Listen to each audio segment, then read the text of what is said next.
ये शिव जी की ही कृपा है जो श्रावण महीने में वाराणसी काशी से बाबा विश्वनाथ जी की धरा से ऑनलाइन कथा आप और हम श्रवण कर रहे हैं।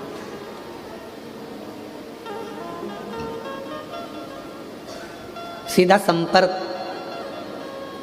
बाबा विश्वनाथ जी से इस कथा के माध्यम से सावन के महीने में आपसे जोड़ने का प्रयास किया है। विश्वनाथ बाबा के दर्शन के लिए पूरा भारत और पूरा देश विदेश तो सावन के महीने में नहीं पहुंच सकता, तो मेरे विश्वनाथ बाबा ने ही ये कृपा करी है कि तुम काशी तक नहीं आ सकते तो मैं टीवी के माध्यम से तुम्हारे घर तक आ सकता हूँ। ऑनलाइन इस कथा का माध्यम ही काशी से इसलिए था कि विश्वनाथ जी जनमानस के घर पर श्रावण के महीने में पहुँचे, घर घर तक पहुँचे।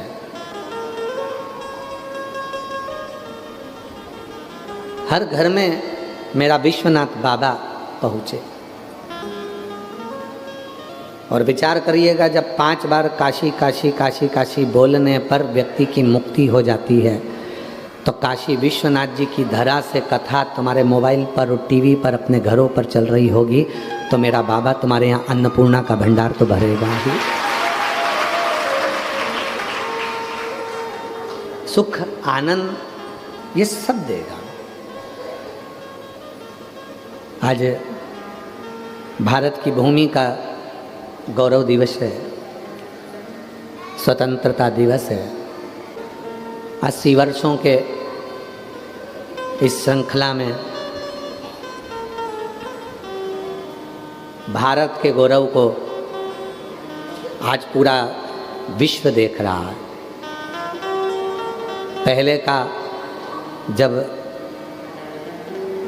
हमारा राष्ट्र आज़ाद हुआ, स्वतंत्र हुआ, तब से एक आज का नया भारत पूरे विश्व में केंद्रित है। ये राष्ट्रीय ध्वज, ये तिरंगा, ये भारत की शान है। और ये तिरंगा केवल एक डंडे पर, एक छत पर, एक स्थान पर नहीं होना चाहिए। ये तिरंगा तुम्हारे लहू और लुहान में भी होना चाहिए। तुम्हारे हृदय में, तुम्हारे कलेजे में, तुम्हारे दिल में ये तिरंगा होना चाहिए। मैं संपूर्ण देशवासियों को आज स्वतंत्रता दिवस की बहुत बहुत बधाइयाँ देता हूँ। और जैसे पूर्व में कहा था कि अपने जीवन के अपने कर्म को अपने राष्ट्र के लिए जोड़ें।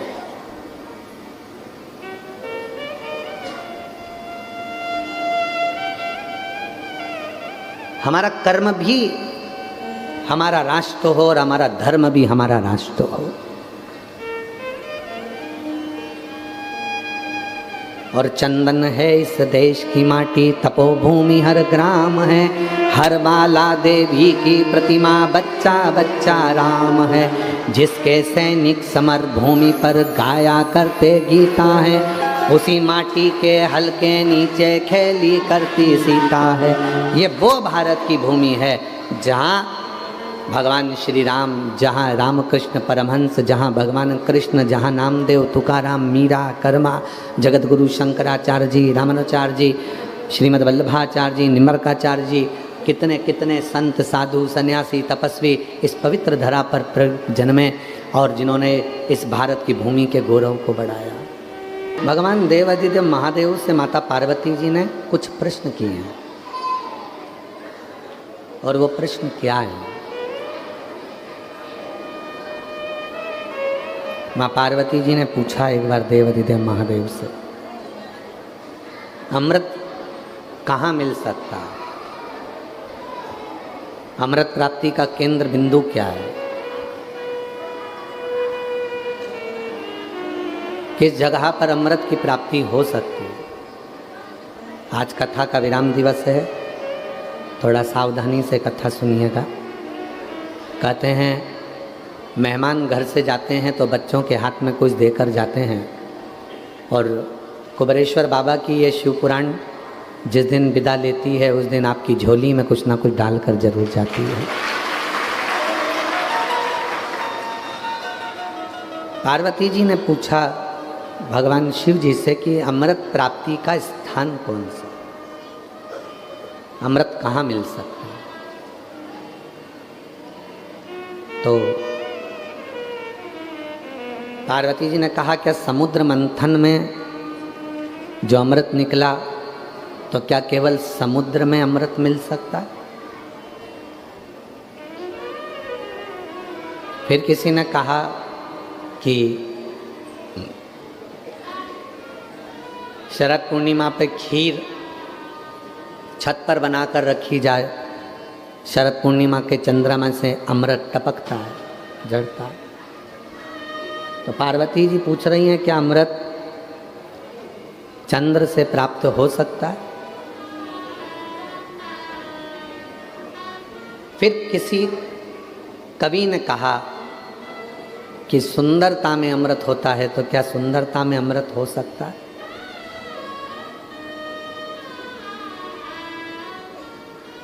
शिव जी मुस्कुराए और भगवान देवाधिदेव महादेव ने मुस्कुराकर पार्वती जी को उत्तर दिया। जिंदगी में धर्म पत्नी अगर कोई प्रश्न करती है तो उसका उत्तर पति को हमेशा मुस्कुरा के ही देना चाहिए।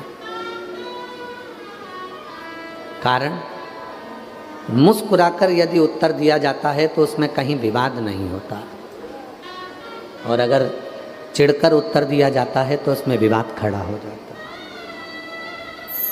बहुत विवाद होता है। कुछ पूछा है आप उत्तर दो, अर्धांगिनी है तुम्हारी, पत्नी है तुम्हारी, पूछ सकती है, तुमसे प्रश्न कर सकती है, तो तुमको उत्तर तो देना चाहिए।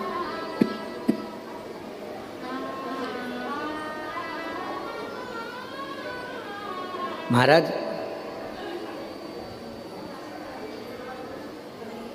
रामचरितमानस मनुष्य को जीना सिखाती है, श्रीमद् भागवत मनुष्य को मरना सिखाती है, और शिव महापुराण की कथा संसार में जन्म लेने के बाद जिंदगी कैसे जीना चाहिए ये शिव महापुराण की कथा बताती है।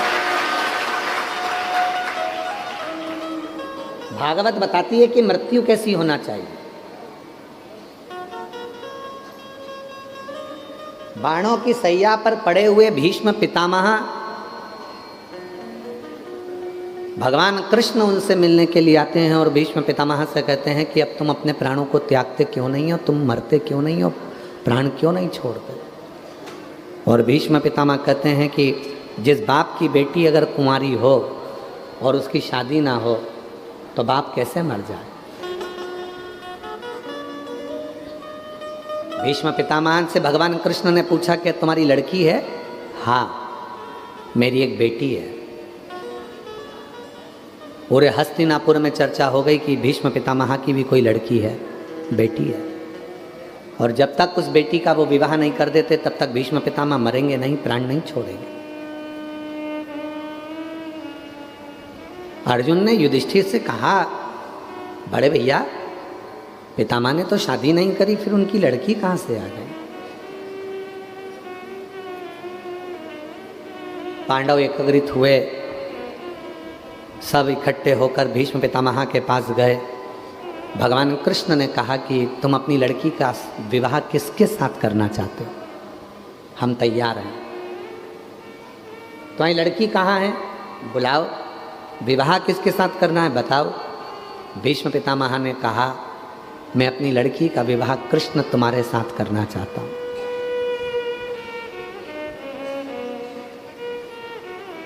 भगवान कृष्ण बोले, लड़की तो मैंने देखी नहीं, तो विवाह क्यों करूँगा। भीष्म पितामह मुस्कुरा कर बोले, जित्तों से शादी करी 16,108 से, किसको देखा था तुमने? 16,108 में से कितनी लड़कियों को तुमने देखा जिनसे तुमने शादी करी? तो एक शादी और बिना देखे कर लो। द्वारकाधीश ने कहा, ठीक है, मैं तुम्हारी लड़की से शादी करने को तैयार हूँ, लाओ, बुलाओ तुम्हारी लड़की को, बेटी को। भीष्म पितामह कहते हैं कि कन्या को देखकर मुकर मत जाना, बाद में ये मत कह देना कि मैं इससे शादी नहीं करूँगा। तुम शादी करोगे और मैं अपने प्राणों को कन्यादान कर कर छोड़ दूँगा। मेरी लड़की इधर उधर भटके ना, बाद में मेरी लड़की को दुख ना हो। कृष्ण मुस्कुराकर बोले, ठीक है, मैं वचन देता हूँ कि तुम्हारी लड़की को दुख नहीं आने दूंगा, तुम्हारी लड़की से मैं शादी करने को तैयार हूँ। बाणों पर सैया पर पड़े हुए भीष्म पितामह अब कृष्ण से कहते हैं, मेरी बुद्धि रूपी बेटी का विवाह मैं तेरे साथ में करना चाहता हूँ।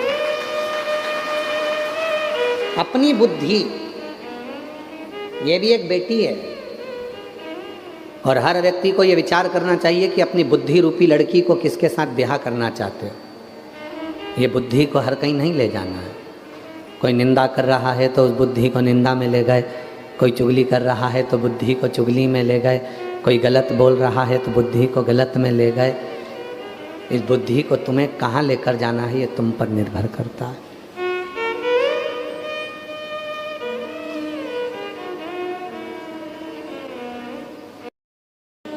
बंसल जी, आज के समय में ये जितने भी श्रोता बैठे हैं और जितने बाहर बैठे हैं और जितने ऑनलाइन सुन रहे हैं अपने अपने घरों में बैठकर, मोबाइल पर, व्हाट्सएप पर, इंस्टाग्राम पर, फेसबुक पर, जितने भी सोशल मीडिया पे सुन रहे हैं, मैं एक एक श्रोताओं से, जितने टीवी पर सुन रहे हैं और जितने यहाँ सुन रहे हैं, मैं सबको खड़े होकर पूछ सकता हूँ कि आपने कहाँ तक पढ़ाई करी है।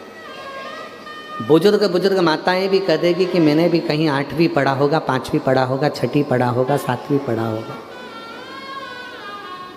कोई कहेगा कि मैंने MBA करा होगा, कोई कहेगा मैंने ये पढ़ाई करी, कोई कहेगा मैंने ये पढ़ाई करी।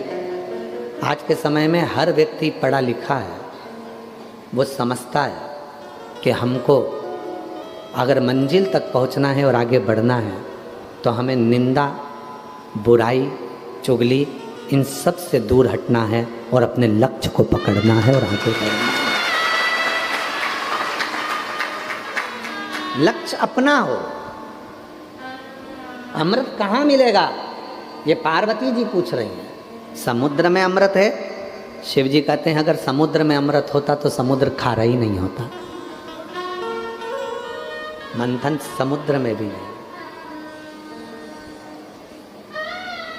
तो वो जो अमृत मंथन हुआ था, वो अमृत जो निकला था, वो क्या है? शिव जी ने कहा वो तो विचारों का मंथन है, और विचारों का जब मंथन होता है तो उसमें जो अमृत निकलता है वो जीवन को सुख देता है। आज हम एक बात इस व्यासपीठ से, काशी की भूमि से कहना चाहेंगे। प्रत्येक पति और पत्नी को अपने कमरे में आने के बाद मोबाइल को टेबल पे साइलेंट कर कर पटक देना चाहिए। पति कमरे में आया, पत्नी कमरे में आई, दोनों के मोबाइल साइलेंट कर कर एक कोने में पटक दो और अपने अपने विचारों का मंथन करो। पत्नी के पास बहुत सारी बातें हैं जो तुमसे कहना चाहती है, पर तुम ऐसे हो कि उसकी बातों को सुनना ही नहीं चाहते। पति कहते हैं ये निंदा करेगी, बुराई करेगी अपनी सास की, ससुर की, परिवार की। ठीक है, किससे कहेगी? वो अपना मन हल्का करने के लिए अपने पति से ही तो कहेगी। अगर पड़ोसी से कहना चालू कर देगी तो तुमको काली मिर्ची लग जाएगी। कहेगी तो पति से। किससे कहेगी? वो कहेगी तो पति से। अपने केवल मंथन समुद्र का नहीं हुआ, मंथन विचारों का हुआ। विचारों का मंथन। बच्चों को क्या कराना है, कहाँ पढ़ाना है, उनकी एजुकेशन कैसी होना चाहिए, आगे का क्या करना है इनका। पर हम मंथन करते हैं तो दूसरों का करते हैं। सास ने ऐसा बोल दिया, ससुर ने ऐसा बोल दिया, तुम्हारी बहन ने ऐसा बोल दिया, तुम्हारे भाई ने ऐसा बोल दिया। ये मंथन नहीं चाहिए। मंथन में अपने लिए सोचो, अपने बच्चों के लिए सोचो, अपन कैसे खुश रह सकते हैं वो विचार करो। तुम सबसे ज्यादा बहू किसी की भी अगर बहू होगी तो सबसे 33 कोटि देवी देवता में सबसे ज्यादा बहू माता पार्वती जी की थी। माता पार्वती।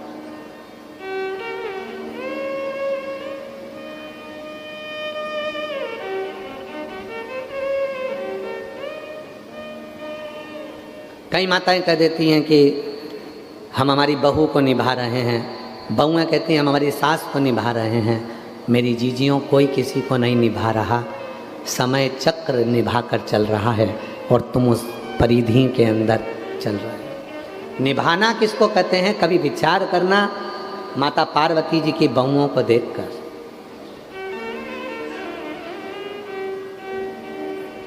बहुओं को देख, एक माँ छठी रिद्धि सिद्धि,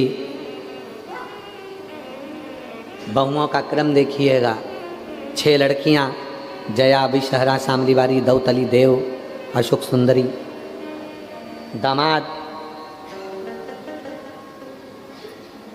बच्चों के बच्चे शुभ और लाभ, उनके बच्चे अमोद और प्रमोद।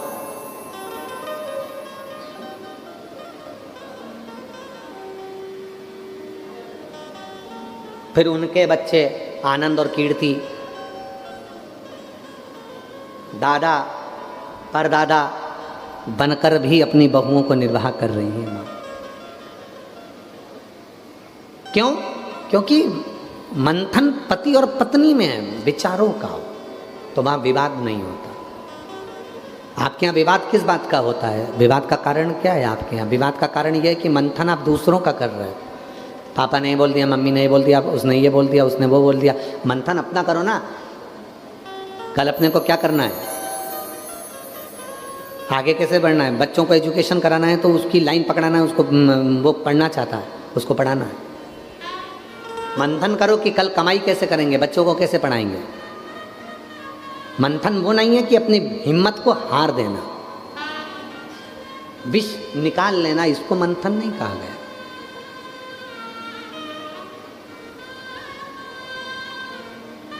अभी कल एक न्यूज़ हमारे आशीष हमको दिखा रहा था कि एक बाप ने अपने बच्चे को ही बहते हुए नहर में पानी में फेंक दिया। माँ अपने एक बच्चे को लेकर चली गई, बाप के पास एक बच्चा रह गया, दोनों में लड़ाई झगड़ा चल रहा था और बच्चे से क्या तुमने निकाला, ये अमृत नहीं है, ये विष है, इसको अमृत नहीं कहेंगे। अमृत उसको कहा गया। पार्वती जी ने पूछा क्या समुद्र में से निकला वो अमृत है? शिव जी कहते हैं अगर अमृत समुद्र में होता तो समुद्र खारा नहीं होता। लोग कहते हैं शरद पूर्णिमा पे चांद में से अमृत झड़ता है, लोग अपने अपने घर की छत पे खीर बना बना के रख देते हैं, पीते हैं तो भी मर जाते हैं। तो क्या अमृत चंद्रमा में है? शिव जी कहते हैं अमृत चंद्रमा में होता तो वो घटता नहीं, बढ़ता नहीं, हर बार घटता है, हर बार बढ़ता है, उसमें भी अमृत नहीं है। अमृत के सुंदरता में होता है, तो जो कुरूप है क्या वो मरते नहीं है?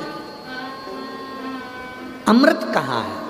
तब शिव जी पार्वती जी को नंदी पर बिठाए और अमरनाथ ले गए। यही अमृत के लिए अमरनाथ लेकर गए।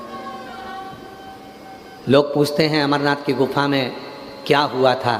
आज विश्वनाथ जी की धरा से इस कथा को सुन लेना कि पार्वती के प्रश्न थे, क्या अमृत समुद्र में है, क्या अमृत चंद्र में है, क्या अमृत संसार में है। तब शिव जी उत्तर देने के लिए पार्वती को अमरनाथ की गुफा में ले गए। नंदी को बाहर छोड़ा, गंगा जी को बाहर छोड़ा, सर्प को बाहर छोड़ा, शिव जी अमरनाथ की गुफा में प्रवेश कर गए। आप सबको मालूम होगा कि 2 बार शंकर जी ने गंगा को अपने सिर से उतारा था। कितनी बार भगवान शंकर ने गंगा जी को अपने सिर से उतारा? 2 बार भगवान शंकर जी ने गंगा को अपने सिर से उतारा था। एक बार जब भगवान शिव विवाह कर रहे थे तब गंगा को सिर से उतार दिया था। अगर गंगा सिर पे रहती 7 भावर पड़ जाती तो गंगा अर्धांगिनी हो जाती, इसलिए उतार दिया। दूसरी बार गंगा को उतारा था जब अमरनाथ जी की गुफा में कथा को श्रवण कराने के लिए गए, अमृत तत्व को बताने के लिए गए, तब गंगा को बाहर छोड़ दिया। तुम भीतर प्रवेश नहीं कर सकते।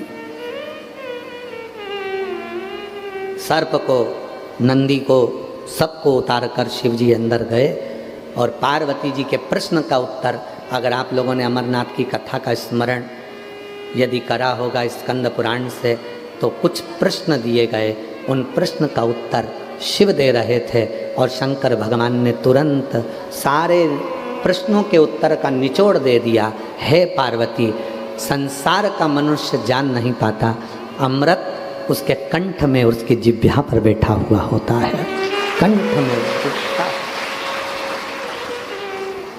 आप अपने कंठ से जब निंदा कर रहे हो, बुराई कर रहे हो, अपशब्द कर रहे हो, ताना दे रहे हो, गाली दे रहे हो, आड़ा टेढ़ा बोल रहे हो, तो तुम्हारे कंठ पर विष भरा पड़ा है। और जब आपके अंदर शिव तत्व होगा तो कोई निंदा भी करेगा, बुराई भी करेगा, गाली भी देगा, तो वो अमृत ही झड़ेगा, अमृत ही झड़ेगा। उसमें कुछ दूसरा झड़ना ही नहीं है। चलो एक बात और सुनो, एक घड़ा है, उस घड़े में घी भरा है, उसको तुम गाड़ी में लेके जा रहे हो तो उसमें से पानी झलकेगा कि घी झलकेगा? जम के तो बोलो घी। पानी का घड़ा लेकर जा रहे हो और उसमें को गाड़ी में लेके जा रहे हो तो उसमें से गन्ने का रस झलकेगा, घी झलकेगा, तेल झलकेगा कि पानी झलकेगा? पानी झलकेगा। जो घड़े के अंदर होगा वही झलकेगा।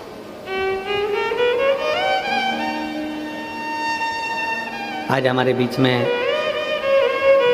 फ्लाइट बाबा पधारे हैं, एक बार जोरदार ताली बजाकर साधु का। बड़े दिव्य संत हैं।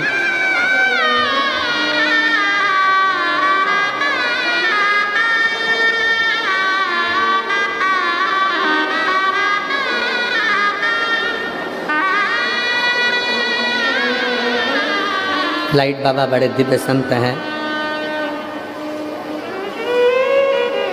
बैंक में अकाउंट नहीं है, पृथ्वी पर मकान नहीं है, जो झोली कंधे पर टांग के चलते हैं यही बैंक है और यही घर है। एक बार जोरदार ताली बजाने के लिए साथी।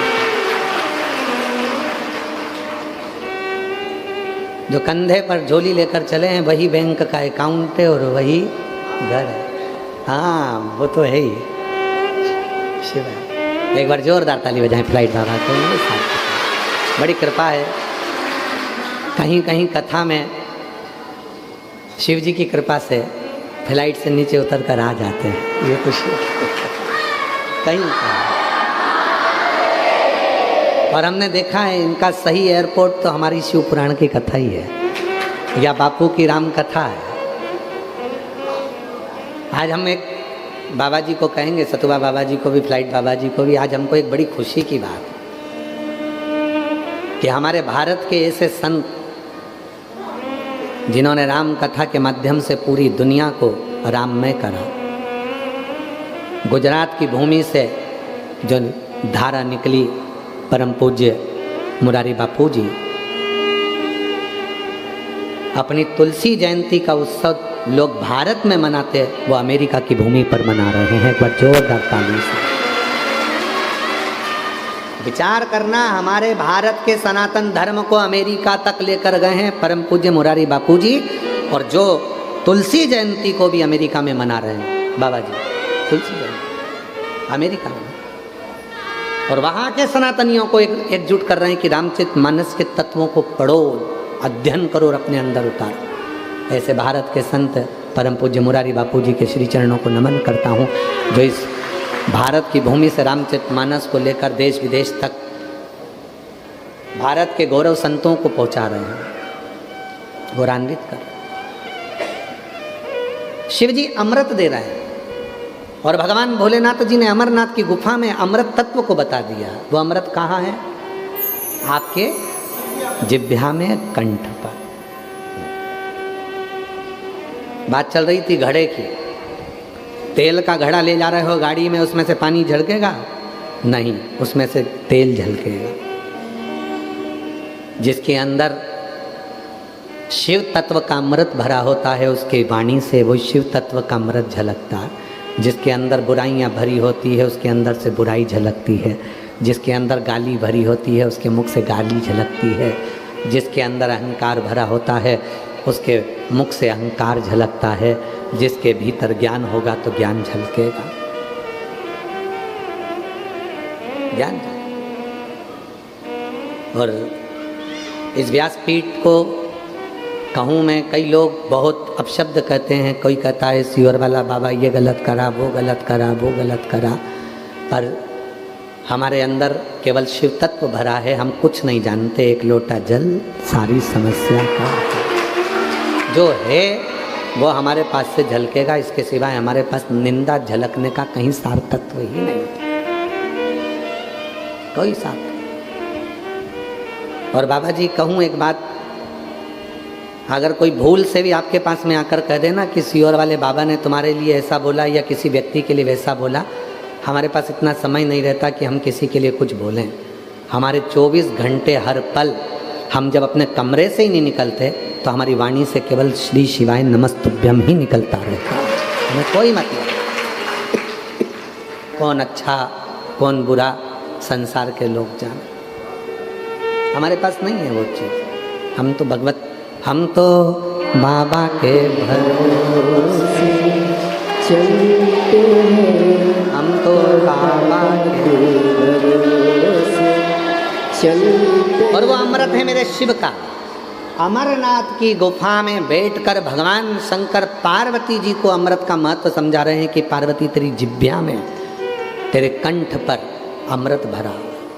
याद करो, दुनिया के लोगों ने माँ काली का स्वरूप का दर्शन किया, चंदन भी है, माँ काली का दर्शन किया। दुनिया के लोग क्या कहते हैं, माता ने अपने पति के ऊपर लात रखी और जिह्वा बाहर निकाली।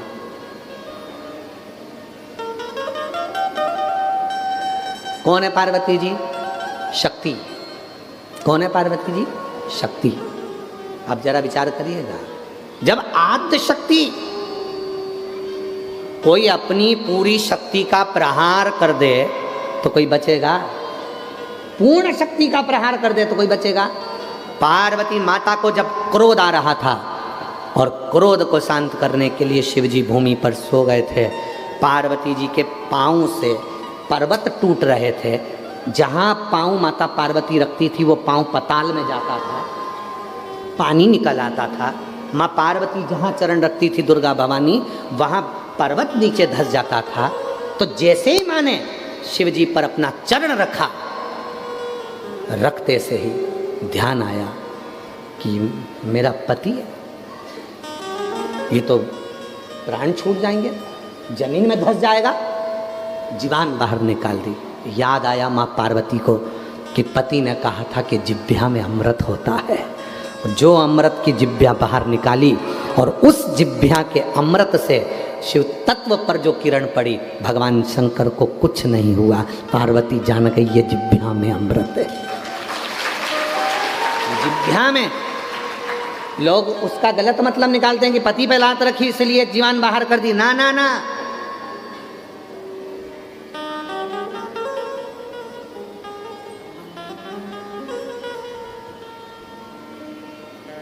एक मातृत्व प्रेम किसको कहते हैं?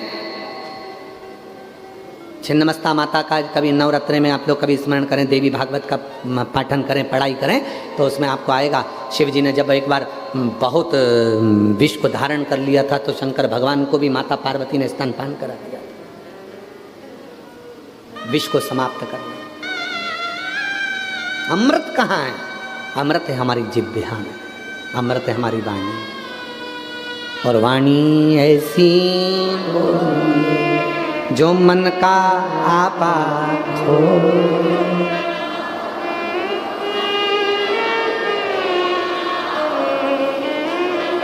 पर आज के ज़माने में वाणी ऐसी बोलिए जो जम के झगड़ा हो, पर उससे मत बोलिए जो तुमसे तगड़ा। आज का ज़माना विचित्र है, लोग वाणी ऐसी बोलते हैं जिसमें झगड़ा हो जाए, लड़ाई हो जाए, कुछ हो जाए। नहीं, प्रेम की वाणी। और वो प्रेम की वाणी किसको कहते हैं? आप सबने सुना होगा सदानंद कार्तिकेय जी के कितने मुख हैं, कार्तिक बाबा के कितने चेहरे हैं? 6। मंदिर में जाते हो तो कार्तिकेय जी के 6 चेहरे देखते होगे।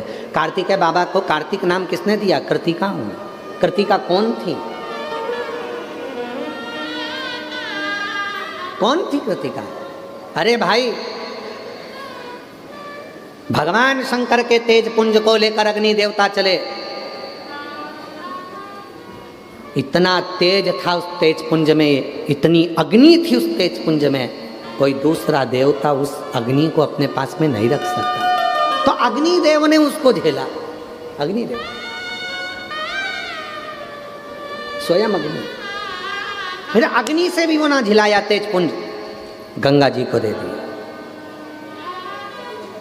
मां गंगा जी को दिया। गंगा जी उस तेज पुंज को लेकर आगे बढ़ी तो गंगा जी के जल में उछाले पड़ने लगे और गंगा जी उछलने लगी। कहते हैं घाटों को गंगा जी ने छोड़ दिया, इतनी उछली मां गंगा, इतनी उछली। गंगा जी ने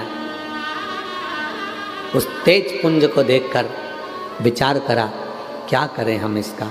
तो गंगा जी ने 6 धार बना दी, 6 धार, 6 स्वरूप बना दिए। वो 6 स्वरूप एक वन में आ गए, घाट पे किनारे लग गए। पूछा अब क्या होगा इन 6 बच्चों का, क्या होगा? और शास्त्र क्या कहता है? तारकासुर को मारने के लिए तारकासुर ने जो वर मांगा था कि मैं मरूं तो शिव जी के पुत्र के द्वारा मरूं, पर वो पुत्र भी कितने दिन का होना चाहिए? कितने दिन का पुत्र होना चाहिए? महाराज, पद्म पुराण कहती है, ब्रह्म वैवर्त पुराण कहती है, शिव महापुराण वर्णन करती है, लिंग पुराण कहती है, नर्मदा पुराण कहती है, स्कंद पुराण कहती है कि तारकासुर ने वर मांगा कि मेरे प्राण छूटें तो शिव जी के पुत्र के द्वारा छूटें, और वो पुत्र भी कितना बड़ा होना चाहिए? 7 दिन का। कितने दिन का? बच्चा 7 दिन का होना चाहिए जो मेरे को मारेगा, वो बच्चा 7 दिन का होना चाहिए जो मेरे प्राणों को छुड़ाएगा। शिव महापुराण, भागवत पुराण, ऐसी कई पुराणे हैं जिनको 7 दिन में पूर्ण करा जाता है। क्यों?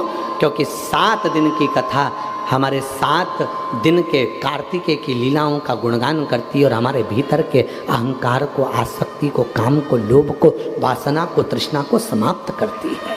7 दिन। इसीलिए कहा जाता है, शिव पुराण कितने दिन की है? यहाँ कितने दिन की है? आज कौन सा दिन है? 7वां। 7 दिन की। भागवत कितने दिन की होती है? 7 दिन। जीवन कितने दिन का है? अपना और हमारा, आपका 7 दिन का। आप और हम पैदा कितने दिन में हुए? 7 दिन में। कोई रविवार, कोई सोमवार, कोई मंगल, कोई बुध, कोई गुरु, कोई शुक्र, कोई शनि, कोई रविवार, ऐसे 7 दिन में पैदा हुए। मरोगे कौन से दिन में? यही 7 दिन में। किसी को कोई सा दिन मिलेगा, किसी को कोई सा, मिलोगे 7 दिन में। और यही जिंदगी के 7 दिन है। रविवार को जन्म हुआ, सोमवार को बड़े हुए, मंगलवार को ब्याह हुआ, बुधवार को बच्चे हुए, गुरुवार को बीमार पड़े, शुक्रवार को हॉस्पिटल गए, शनिवार को निपट गए। 7 दिन पूरे हो गए। यही जिंदगी के दिन है। 7 दिन में से बचा कौन सा दिन? कोई सा नहीं। सब दिन ऐसे हो गए। और उसमें भी लोग लड़ने में लगे हुए हैं। किसी ने कह दिया आज ये वाला वार है, इस कलर का कपड़ा मत पहनना, घात कर जाएगा। दिन भर यूट्यूब पर देखो तो कहीं का ना कहीं का ज्ञान देता ही मिलेगा। सावन का महीना चल रहा है, भूल से भी ये गलती मत कर देना, दोष लग जाएगा। और तुम उसके चक्कर में पड़ गए। फिर तुम्हारे माइंड में घूमता रहा, हमने तो ये गलती नहीं कर दी। अरे मेरा भोला बाबा है, बाप कभी नहीं रूठता, कभी नहीं रूठता। माँ की गोद में बच्चा अगर गंदगी कर दे तो माँ नहीं रूठती, पिता की गोद में गंदगी कर दे तो पिता नहीं रूठता। उसी तरह यदि कोई कह दे कि तुमने तो 1 लोटा जल नहीं चढ़ाया, तुमने ये जल चढ़ा दिया, तुमने वो जल चढ़ा दिया, तुमने ऐसी पूजन कर दी, तुमने वैसी पूजन कर दी, तुमने ये कर दिया, तुमने वो कर दिया, माइंड में मत रहना। मेरा बाप है, उसको सब मालूम है। मैं क्या छुपाऊँ? तिजोरी में जो भरा पड़ा है वो भी उसको मालूम है, और मेरे मन में जो भरा पड़ा है वो भी उसको मालूम है। तो छुपाऊँ क्या? खाक क्या छुपाऊँ मैं उससे? और तुम्हारे छुपाने से पड़ोसी से छुप सकता है, पति से छुप सकता है, पत्नी से छुप सकता है, बच्चों से छुप सकता है, उससे छुप सकता है नहीं, कुछ नहीं छुपा है। तो फिर कहीं का कहेगा कि बताओ तुमने ये वाला जल चढ़ाया, तुमने वाला जल चढ़ा दिया, तुमने तो शिव जी का ऐसा मंत्र बोल दिया, तुमने शिव जी का वैसा मंत्र बोल दिया, तुमने तो पूजन ऐसी कर ली, तुमने तो पूजन ऐसे। अरे तुम नीवी करोगे तो भी उसकी औलाद हो और करोगे तो भी उसकी औलाद हो, वो तो सब उसके हैं, उसमें क्या विचार। गलत ना सोचिए। आज गुरुवार है तो मेरे को ये वाला कपड़ा पहनना पड़ेगा, महाराज जी बोले थे ये वाला चीज़ खाना। अब मालूम पड़े महाराज जी ने बताया था कि चने की दाल की चीज़ खाना, खा गया, 3 दिन से हॉस्पिटल में लूज मोशन में पड़ा। फिर किसी ने कहा आज ये वाला बार है तो ये चीज़ खाना, आज मंगलवार है तो लाल चीज़ का सेवन करना, तो तू ये करना। अरे महाराज जी ने ये नहीं बोला कि रविवार तेरा है, सोमवार तेरा है, लो संभालो बाबा जी परिवार तेरा है। रविवार तेरा है, सोमवार तेरा है, अच्छा सोमवार, मंगलवार तेरा है, बुधवार तेरा है, गुरुवार तेरा है, शुक्रवार तेरा है, शनिवार तेरा है, परिवार तेरा है, लो संभालो बाबा जी परिवार तेरा। जब रविवार उसका, सोमवार उसका, मंगलवार उसका, बुधवार उसका, गुरुवार उसका, शुक्रवार उसका, शनिवार उसका, तो तुम्हारा परिवार भी उसी का तो है। फिर क्या विचार करना। आज सोमवार है, हम मंदिर जाएंगे, बाकी के दिन होटल में मेरा नाम चिन चिन चू, बाकी के दिन होटल में यही काम करेंगे। आज सोमवार है, मंदिर जाएंगे, बाकी के दिन लोगों के प्राण खाएंगे, हम मंदिर ना जाएंगे। शिव महापुराण ने क्या करा, एक बार नहीं बताया कि सोमवार को मंदिर जाना। शिव महापुराण ने क्या करा, एक दिन नहीं बताया कि एक दिन मंदिर जाना। शिव पुराण ने कहा सारी समस्या का हल एक लोटा जल, रोज जाओ, रोज अपने बाप से मिलो, रोज अपने पिता से मिलो। क्यों? जो कम मिलता है तो प्यार थोड़ा दूर हो जाता है, प्यार थोड़ा दूर हो जाता है। जो रोज रोज मिलता है, रोज उससे प्रेम बहुत होता है, प्यार। और तुझसे मिलने के लिए तेरी कसम, तुझसे मिलने के लिए तेरी कसम, एक मुलाकात जरूरी। चलो उत्तर देना जितने भी बैठे हो, बाहर अंदर रोड पर जितने बैठे हो, और जितने आस्था चैनल पे कथा सुन रहे हो, जिससे प्यार हो जाता है उसका फोन का इंतजार रोज होता है कि हफ्ते में एक बार होता है? अरे जम के तो बोलो, मतलब तुम सबने प्यार किया है? पक्का? जिससे प्यार हो जाता है उसके फोन का इंतजार रोज होता है। 4 बजे फोन आएगा, 4 बजे फोन आएगा, इंतजार रहता है। और जब तुम बाबा से, विश्वनाथ जी से, शंकर जी से, मेरे भोले बाबा से जब तुम प्यार कर बैठते हो, रोज एक लोटा जल चढ़ाते हो, रोज जाते हो, तो उसको भी तुम्हारे एक लोटे जल का इंतजार होता है। आती होगी, आती होगी, आती होगी, आती होगी, उसको इंतजार रहता है। वो आएगा, वो आएगा, वो आएगा, उसको इंतजार है।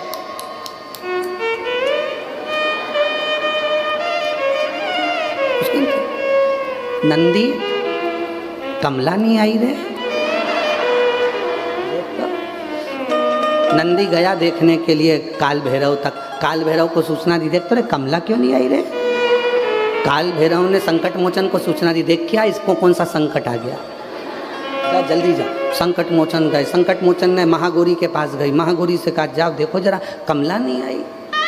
इतने में महागौरी ने संकट मोचन जी से कहा चल दी है घर से लोटा लेके। आ रही थी, गोबर में पांव फिसल गया था, वापस गई घर, इसलिए थोड़ी लेट हो गई है। आ रही, खबर पहुंची काल भैरव जी के पास। काल भैरव ने दी नंदी को, नंदी को। नंदी ने जाकर विश्वनाथ जी से कहा चिंता मत करो, निकल गई है, आ रही है, आ रही है। और जब वो बुलाता है सारे रास्ते क्लियर कर देता है, चल जाता है। नौकरी करने के लिए कितने लड़के लड़कियां बैठे हैं जो अप्लाई करते हैं, जो नौकरी के लिए अप्लाई कर रहे हो आप लोग, तो नौकरी करने वाले लड़का लड़की फॉर्म भरते हैं।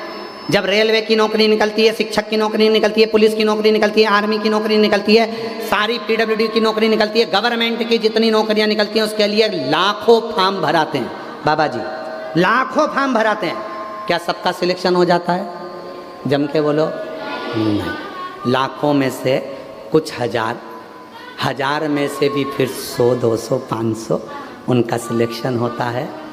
आप खुश होना, काशी में मुस्कुराना कि इतनी सारी काशी भरी पड़ी है पर उसमें से कथा सुनने का सिलेक्शन हमारा हुआ है। सिलेक्शन,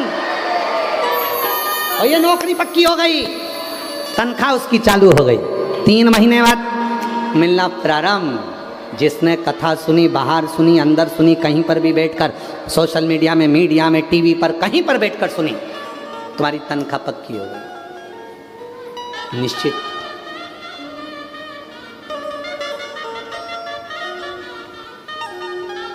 एक माता जी ने पत्र में लिखा है, सतुआ बाबा जी, वो लिख रही है कि बाबा जी से निवेदन है, साल में 1 बार बाबा को मत बुलाओ, 2 बार बुलाओ।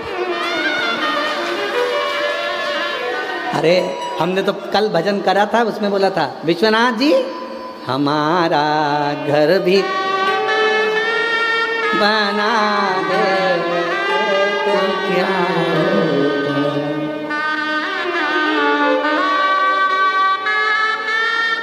है ना। सतुआ बाबा जी का जो धाम है वो तो विश्वनाथ जी का धाम है, और विश्वनाथ जी का जो धाम है वो अपने बाप का ही तो घर है, वहीं तो हमारा निवास है। तुम तो उसमें सोचो,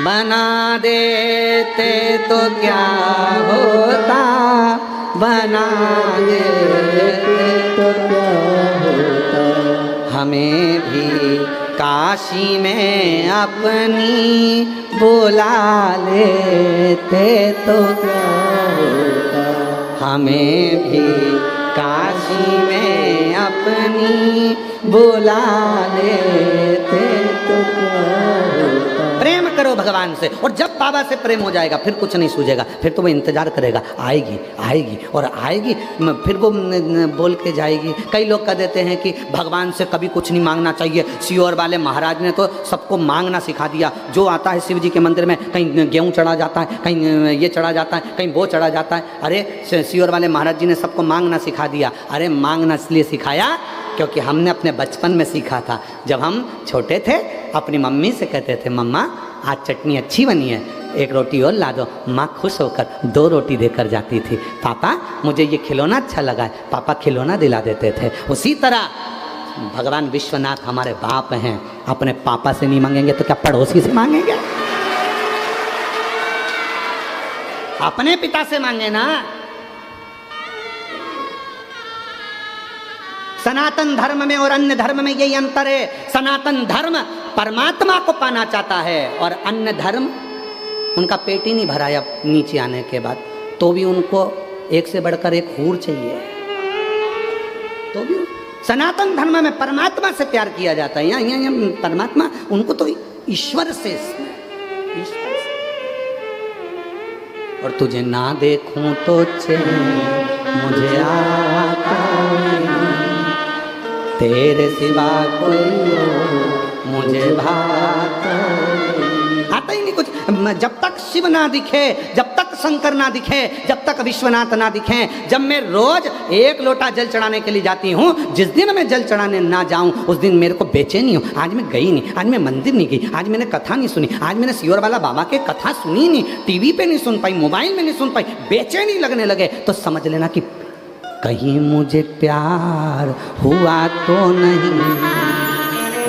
इसी को इसमें कहते हैं ये शिव से प्रीत है, ये शंकर से प्रीत है, ये भगवान से प्रीत है, हम उससे जुड़ जाएं। तेरे सिवा कोई और मुझे भाता नहीं, मेरे दिल में कोई और आता नहीं। ये इसी को प्रेम कहते हैं। कितना सुंदर कहा। विष्णु पुराण को पढ़िएगा, कूर्म पुराण को पढ़िएगा, अग्नि पुराण को पढ़िएगा, कितनी सुंदर बात कही विष्णु पुराण में। ब्रज की धरा पर जाकर ब्रज की भूमि पर जाकर, अयोध्या की भूमि पर जाकर, जगन्नाथपुरी में जाकर, द्वारकापुरी में जाकर, मथुरापुरी में जाकर, जितनी पुरियां हैं इन सारी पुरियों में जाकर जो उस पुरी में जाकर भगवान शंकर को ढूंढता है उसे राम और कृष्ण सरलता में मिल जाते हैं, सरलता में मिल जाते हैं। और हम क्या करते हैं, अयोध्यापुरी गए तो राम जी को ढूंढने का प्रयास करते हैं। आप अयोध्यापुरी जाना तो कभी शंकर जी का मंदिर ढूंढना, एक लोटा जल शंकर जी के मंदिर को ढूंढना अयोध्या में और चढ़ा के आ जाना, राम जी तुम्हें ढूंढना चालू कर देंगे। कहाँ गई? सिफारिश भी कराओ तो अच्छी जगह से कराओ। अयोध्या में पहुंचते सी एक लोटा जल, मंदिर ढूंढो शंकर जी का, जल्दी ढूंढो शंकर जी का मंदिर मिल जाए, एक लोटा जल भराओ, चढ़ा दिया। भोलेनाथ जी को जैसे ही जल चढ़ाया, शंकर जी ने तुरंत फोन लगाया, आइए भानुमति की छोरी, गप्पो की भाई की लड़की, आइए दर्शन दे देना, अब तुम्हारे लिए सारे रास्ते खाली।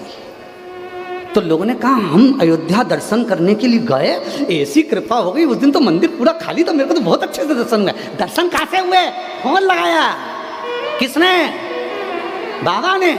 इसलिए अयोध्यापुरी जाना तो पहले शिव जी को एक लोटा जल चढ़ाना, सारे रास्ते खाली हो जाएंगे। मथुरा जाना, ब्रज जाना, वृंदावन जाना, काशी, आप ब्रज में गोकुल, बरसाना, नंदगांव, कहीं पर भी जाना, पहले ब्रज के शंकर जी के मंदिर जाना, कहीं गोपेश्वर, कहीं भूतेश्वर, कहीं चकलेश्वर, किसी शिव मंदिर में चले जाना और वहाँ जाके एक लोटा जल चढ़ा देना, तुम्हारे लिए सारे मंदिर खाली। फोन लग जाएगा, आई है के गई है, खाली कर दो। बोलो सही है कि गलत है? काशी में आओ तो तुम्हारे पहचान वालों के पास जाओ, पहचान वालों के पास जाओगे तो काशी विश्वनाथ जी के अच्छे से दर्शन करा देंगे। बोलो रे बोलो, सही है। उसी तरह अयोध्या में जाओ तो तुम्हारे पहचान वालों के पास जाओ। पहचान वाला कौन? बाबा जी, भोलेनाथ जी। आप पहचान वालों के पास जाओगे, अच्छे से दर्शन करा देंगे। अपनी पहचान तो वहीं तक है और वहाँ गए और सब काम हो गया। उज्जैनी जाओ, कहीं जाओ, तुम्हारी मर्जी पड़े, पूरी पुरियाँ जितनी हैं, जगन्नाथपुरी में जाना तो बाबा भुवनेश्वर का दर्शन कर एक लोटा जल चढ़ाकर भगवान शंकर को एक लोटा जल चढ़ाओ, जगन्नाथ जी के दर्शन अच्छे होंगे। द्वारकापुरी जाना तो द्वारकापुरी में प्रवेश करते सी दरवाजे में सीधे हाथ पर नीचे की ओर शंकर जी हैं, एक लोटा जल चढ़ाना, फिर अंदर जाना, पूरे रास्ते खाली, दर्शन आराम से होंगे। सप्तपुरियों में कहीं पर भी जाओ, शिव जी को एक लोटा जल चढ़ाओ, आपके लिए रास्ते खाली हो जाएंगे। तुम आए और तुम्हारे लिए रास्ते, बहारो फूल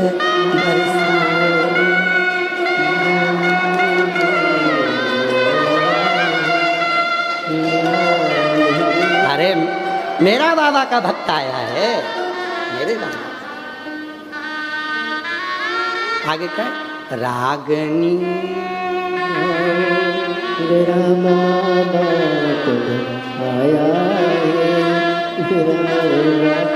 और केवल यहीं तक नहीं है, ध्यान लगाकर सुनना।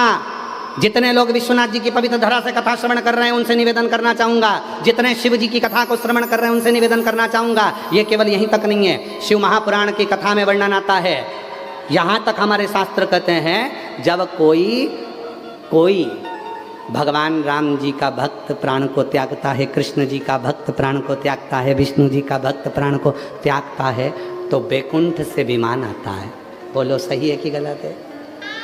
जम के तो बोलो, कहाँ से विमान आता है? बैकुंठ। तुम बोल क्यों नहीं रहे? तुम्हारे लिए अभी थोड़ी ना आ रहा है, तुम बोलो तो। जब भगवान नारायण का, भगवान ब्रह्मा जी का, भगवान राम जी का, भगवान कृष्ण जी का जब कोई भक्त प्राणों को त्यागता है तो बैकुंठ से विमान आता है, बैकुंठ से पार्षद आते हैं, वो लेकर जाते हैं। पर जब शिव जी का कोई भक्त, शिव पुराण सुनने वाला, जल चढ़ाने वाला जब प्राणों को त्यागता है, विमान कुछ नहीं आता, वो खुद ही आता है, नंदी पर बिठाता है, लेकर चला जाता है। फिर किसी ने पूछा इसका प्रमाण क्या है? तो शिव महापुराण की विद्येश्वर संहिता को चालू होने से पहले शिव महापुराण के महत्तम में लिखा है, देवराज नाम का ब्राह्मण चोरी का धन लेकर शंकर जी के मंदिर में गया, चोरी का धन लेकर गया था, शिव पुराण की कथा सुन ली थी, शिव जी के मंदिर में गया था, बाहर निकला, प्राण छूट गए तो उसको लेने के लिए कोई नहीं आया, शंकर भगवान नंदी लेकर आए और उसको बिठाया नंदी पे, शंकर जी पकड़े नंदी को और चल दिए। तो इतने में इंद्र ने पूछा, बाबा ये तो चोर है और तुम इसको नंदी पे बिठा कर ले जा रहे हो? भगवान शंकर जी बोले इसने शंकर जी के मंदिर में शिव पुराण की कथा सुन ली थी, इसलिए इसको नंदी को पर बिठाकर मैं लेकर जा रहा हूँ। तो तुम इसको पैदल क्यों लेके जा रहे हो? कि ये मेरा भक्त है ना, तो भक्त के लिए तो मैं पैदल नंगे पैर दौड़ कर आता हूँ और अपने भक्त को लेकर जाता हूँ। तो तुम्हें टेंशन लेने की जरूरत नहीं है रे, जितने भी है कोई चिंता करने की जरूरत नहीं। जितने शंकर भगवान की कथा सुनने वाले हो, जितने बाबा की कथा श्रवण करने वाले हो, कोई चिंता नहीं। लगन तुमसे लगा बैठे जो होगा देखा, तुम्हें अपना बना बैठे जो होगा देखा। हमें उससे लगन जोड़ी है, हमने उससे प्रीत जोड़ी है, उससे प्रीत। अब तारकासुर कह रहा है कि 7 दिन के बच्चे से भगवान शंकर के पुत्र हों, 7 दिन के हों, वो मुझे मारे। अब 7 दिन का बच्चा कैसे मारे, कैसे मारे? ठीक है, ब्रह्मा जी बोल दिए तथास्तु।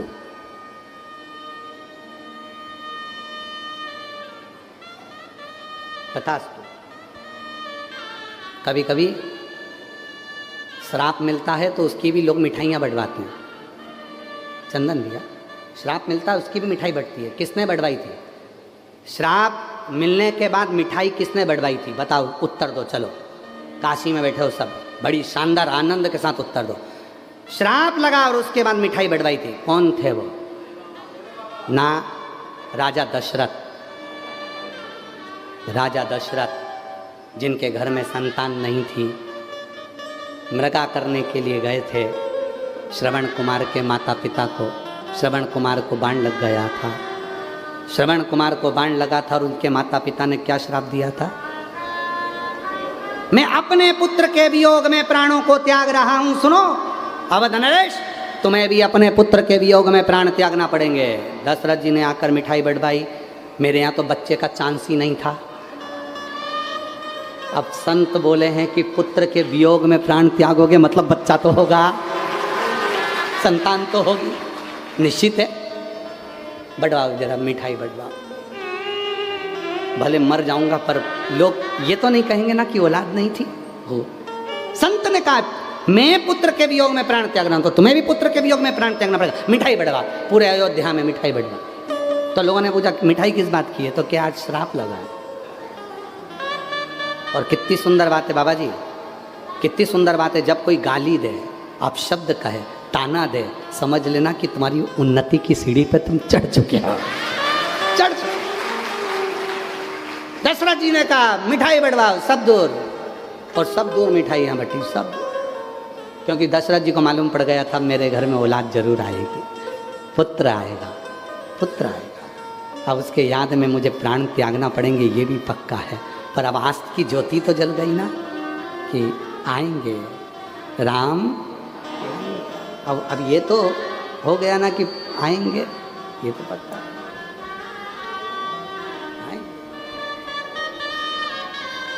और आए भगवान श्री राम आए, जिनके वियोग में दशरथ जी के प्राण गए।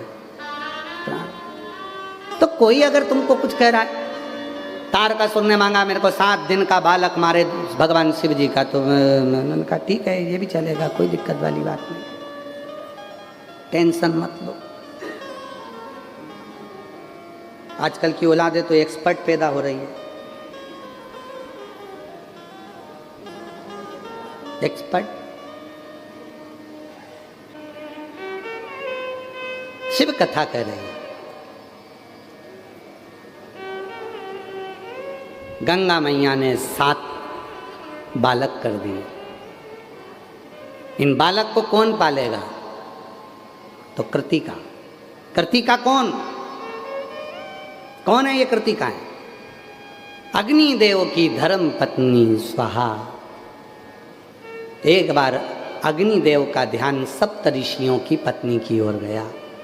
उनकी सुंदरता को देखा तो स्वाहा से कहा कि सप्त ऋषियों की पत्नियां इतनी सुंदर हैं।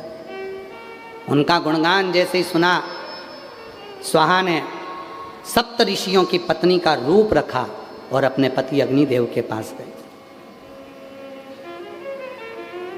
एक एक ऋषि की पत्नी का रूप रखकर जब अग्निदेव के सामने स्वाहा प्रकट होती है। केवल सप्तऋषियों में से एक थी अरुंधति, जिसका रूप स्वाहा नहीं रख पाई थी। अरुंधति का रूप स्वाहा नहीं रख पाई, क्योंकि अरुंधति सप्तऋषियों की एक ऋषि की ऐसी धर्म पत्नी थी वो अरुंधति की, भगवान शिव की उपासक थी।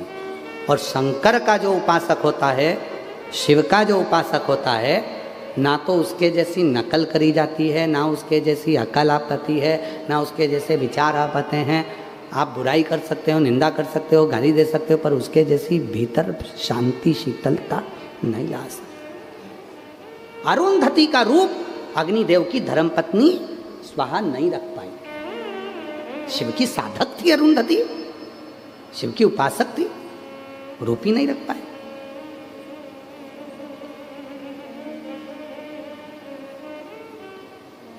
अब उसको चाहे, वो कहते हैं ना कि एक महाराज जी गांव में आए और गांव में आकर उन्होंने कहा, भैया हमको यहाँ कथा करना है, व्यवस्था करो, व्यवस्था करो, हमको कथा करना है। अब गांव के लोगों ने कहा कथा होती है? कहना हाँ। कैसी होती है? कहने लगे हम बोलेंगे तुम सुनना। तो कि उसके लिए व्यवस्था क्या चाहिए? तो क्या बैठने की व्यवस्था करो। सरपंच साहब ने पूरे गांव में सूचना करवा दी, पंडित जी आए कथा करेंगे, आओ। उन्होंने बिछात करी, सब बैठ गए। 3 घंटे की कथा थी, 1.5 घंटे में सब भग गए। 3 घंटे की कथा में 1.5 घंटे में सब भग गए। अकेले सरपंच साहब बैठे थे, अकेले। अब जो अकेले बैठे थे तो वक्ता भी बेचारा उसी को देख के कथा वाच रहा था। कथा पूरी हो गई। पंडित जी ने कहा, क्यों साहब सब चले गए, तुम नहीं गए? कि चला तो मैं कब का जाता, पर मेरी धोती पे तो तुम बैठे थे।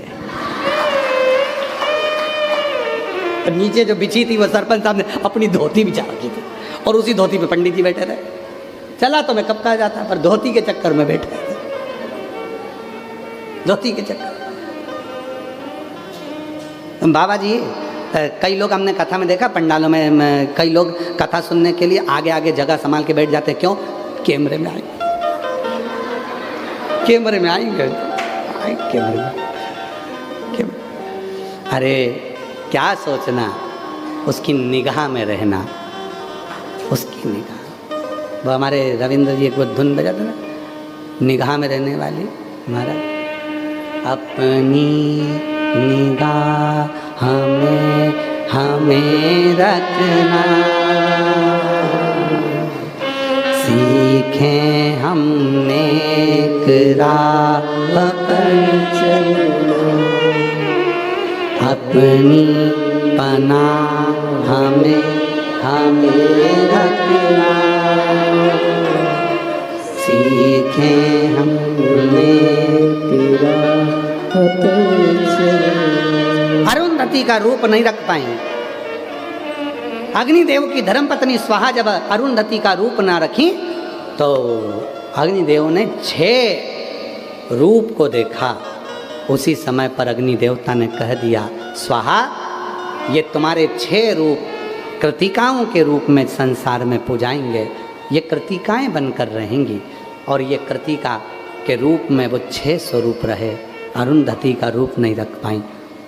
गंगा जी को मालूम था कि ये शिवजी के तेज को, शिवजी के इन पुत्र को केवल कोई संभाल सकती हैं, तो वो 6 जो अग्निदेव की धर्म पत्नी स्वाहा ने जो कृतिका का रूप रखा था वो संभाल सकती, वो कृतिका। और कृतिकाओं ने बच्चों को संभाला, विचार करा ये अलग अलग हैं तो 6 को एक कर दिया। 6 के मुख थे, 6 मुख से वो स्तनपान करता, मुस्कुराता। 7 दिन का बालक तारकासुर ने उपद्रव मचा दिया। इतना उपद्रव तारकासुर ने करा। तारकासुर तारकासुर जब देखा कोई साधारण था तारका। महाराज भजन एक ही था तारकासुर का कि शिव के पुत्र मुझे मारे। तारकासुर ने उपद्रव मचाना प्रारंभ करा और भगवान शंकर के 7 दिन के पुत्र श्री षडानंद, कृतिकाओं ने जिसको पाला तो उसका नाम कार्तिकेय हो गया। उन कार्तिकेय बाबा जब तारकासुर को मारने गए तो पार्वती जी ने गोदी में लेकर कहा, पुत्र, ए पुत्र, तुम इस तारकासुर को तो मारना, पर इसके हृदय में बाण न लगे, क्योंकि हृदय में शिव बसा हुआ है, हृदय में शंकर है। और जिसके दिल में शिव होता है ना, कभी उसको कोई अपशब्द ना कहे, ताना ना दे, आड़ा टेढ़ा ना। सताओ ना हमें लोगों, हमें दिल की बीमारी, सताओ ना हमें लोगों, हमें दिल की बीमारी। हमारा वेद दुनिया में वो डमरू धारी है, हमारा वेद दुनिया में वो डमरू धारी है। हमें सताना नहीं है शिव के भक्त को, कुछ कहना नहीं, इसको मारना, पर कुछ कहना नहीं, कुछ ना बोले, कुछ नहीं। महाराज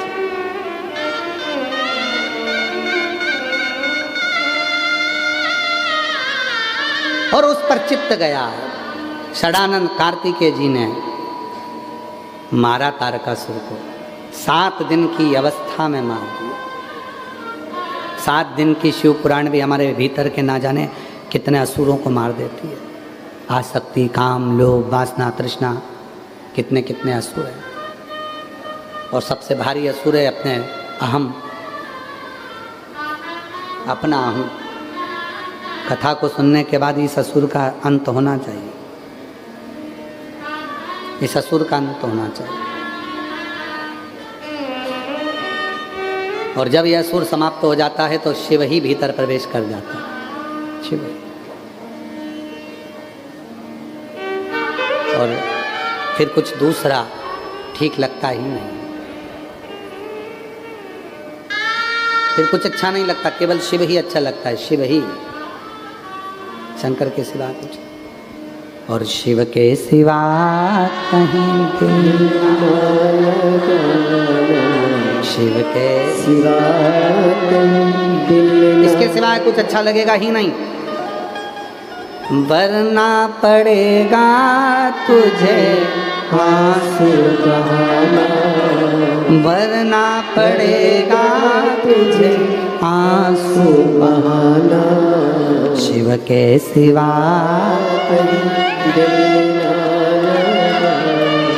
शिव के सिवा। और सुने, लिंग पुराण का एक चरित्र सुने।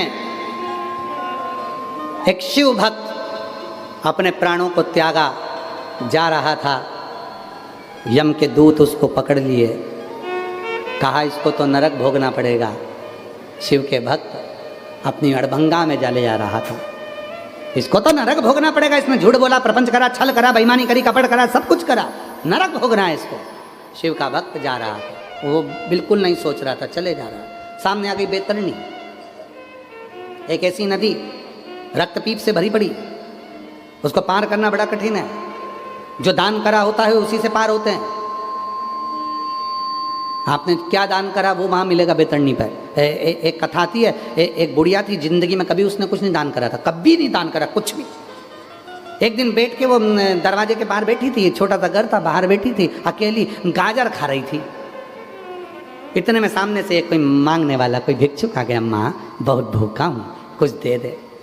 माँ ने गाजर की टोकनी को पीछे छुपा लिया। माता भिक्षाम दे, भूख लगी है, कुछ दे दे, बहुत भूखा हूँ। माता ने देखा कि ये तो मेरी गाजर को ही देखे जा रहा। माँ ने दान नहीं दिया। फिर कहा माँ बहुत भूखा हूँ। मांगने वाले ने देख लिया था, 4-6 गाजर रखी है डलिया के अंदर, एक आध दे देगी उठा के। माँ बहुत भूख लगी है, दे दे। बुढ़िया बहुत गुस्से वाली, यहीं खड़ा हो गया, जा ही नहीं दिया।